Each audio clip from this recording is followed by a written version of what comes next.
Okay. So I've got my image edited. We want to make sure that we're not at full screen brightness. Big mistake people make is editing their images with their screen turned all the way up. What happens is they turn the brightness of the image down because of the bright screen. And then when they go to print, their prints come out looking too dark. So what we want to do is come up to full brightness and go down 1, 2, 3, 4. And this is where we want to be when we're editing our images, and it's where I was when I edited this. So before I print, I'm going to show you guys how to soft proof. I'm going to come up to the view menu, and I'm going to come down to show proof. Now, right now, this is set for a Moab Somerset Museum rag. I also have a profile here for the paper I'm going to be using today, the Canson Infinity Fine Art paper. By default, it is just going to be set to Adobe RGB, and you would come in and say other, and you would navigate to the paper that you wanted to use to get an idea of how colors are going to shift, get a loose idea of how luminance is going to shift. Part of the reason that this looks darker when we turn it on is it's trying to emulate the fact that the paper is not a light source. The screen is a light source, so it's making it darker. It's muting the colors a little bit. So that's close to what it's going to look like when I print. So I'm going to turn the soft proofing off. I'm going to come to print. You notice my image goes sideways because that's how it's going to fit on the paper. I've got more of a margin down here. What I want to do is get my margin set a little more even. So I'm going to come into page setup, and I'm going to make sure that I'm formatting for the Epson printer. By default, it's probably going to say format for any printer.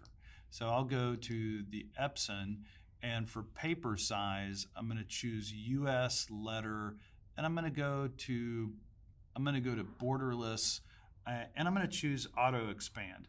Really, auto expand and retain size look like they're going to have the same margins. So if I hit retain size and OK, my print shouldn't stretch out. If I undo that, Command Z, and I come in and I say page setup, borderless, auto expand, and hit OK, I anticipated that it was going to stretch my image, but it didn't. So now what I can do is I can come over and look at my margins and look at my cell size. I can open my cell size up to be the maximum size, and I can turn my borders down to 0. Now I've got an even border on top and bottom and an even border on left and right. If it goes full screen, which it would if I turned my height up to 11 and my width to 8.5, if I wanted it to be a bleed print on 2 sides, awesome. I could then cut the other 2 sides down and have a bleed print all the way around.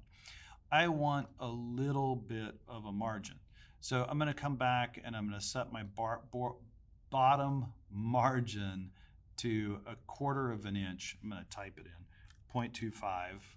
And I'm going to set my top margin to 0.25. So I have a little bit of a border on both sides. Okay, now that that's set up, I'm going to come in, and before I go into print settings, I want to turn on, down in the very bottom window here, I want to adjust some things in print job. So one of the first things I'm going to do is set my resolution to 300 pixels per inch. I like to start off with print sharpening set at standard. For glossy paper, if I'm working with anything that's not matte. If I'm working with matte papers, obviously I switch it over to matte. This is a raw file, and since it's a raw file, it has got more than the 8 bits of data that you would have in a JPEG. So I can actually turn on 16-bit output. This is going to give me a larger color space. If I come down to color management, right now it's set to managed by printer. This is the main thing we want to alter. So I'm going to click here and I'm going to go to other, and it's going to bring up all my different papers that I have profiles installed for. I want to make this window larger because I want to see some of the information that's over here. I'm using Canson Infinity Fine Art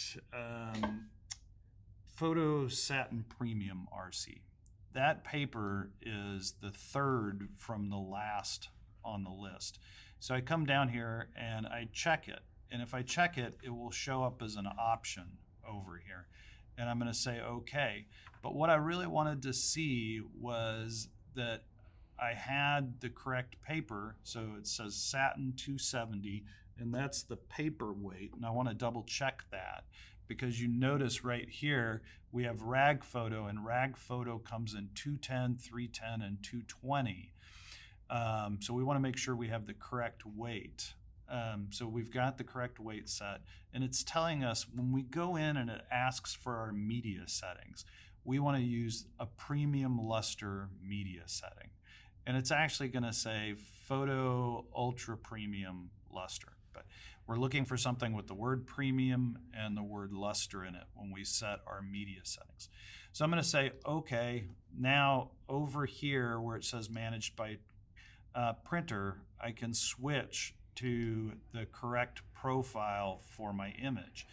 Now, I'm going to go ahead and use perceptual. I proofed that and decided that that's what I wanted to use. And you notice it says it retains detail in out of gamut colors, but it may shift in gamut colors around. So relative, it's going to preserve the color accuracy. It won't shift colors, but it might clip out of gamut detail.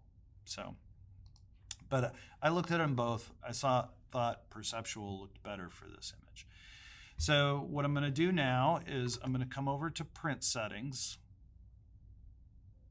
And here, the big important thing is to make sure that we have the correct printer showing up. So we've got the Epson P800, and we are going to go into printer options.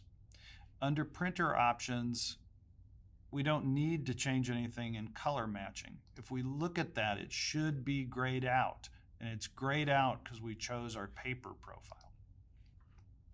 We're not working with roll paper settings. We're not working with the advanced media control. If we were trying to change the drying time, how fast the paper was feeding, or change the paper thickness, we could do that in here, but that's actually all determined by our paper profile. So our paper profile has already told the printer what those need to be. So the only thing we really need to worry about is print settings. So I click on that, and we've got page setup, borderless auto expand, paper source, we're using that sheet feeder, media type, it says premium photo paper glossy. This is the media type I wanted to look at when we pulled up our paper profile. And we know that we need to use a profile that says premium luster, and here it is, ultra premium photo paper luster. So that's our media type. It verifies that we're using photo black ink. I also can tell that I've got my paper profile on because print mode and color mode are grayed out because we're controlling them, not the printer. Output resolution. 1440 is acceptable. High speed is acceptable. This will print faster. However, I almost always set this to Super Photo 2880 and I turn high speed off.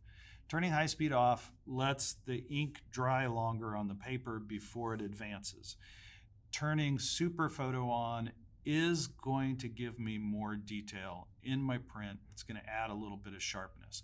Now, I didn't think about this until the other day, but one of my students pointed out when we're working on the really large format printers, if you have high speed turned on, it really shakes the printer as the head flies back and forth. So we've got everything set here. We're going to hit OK. We're going to hit save, and we are now ready to print this image.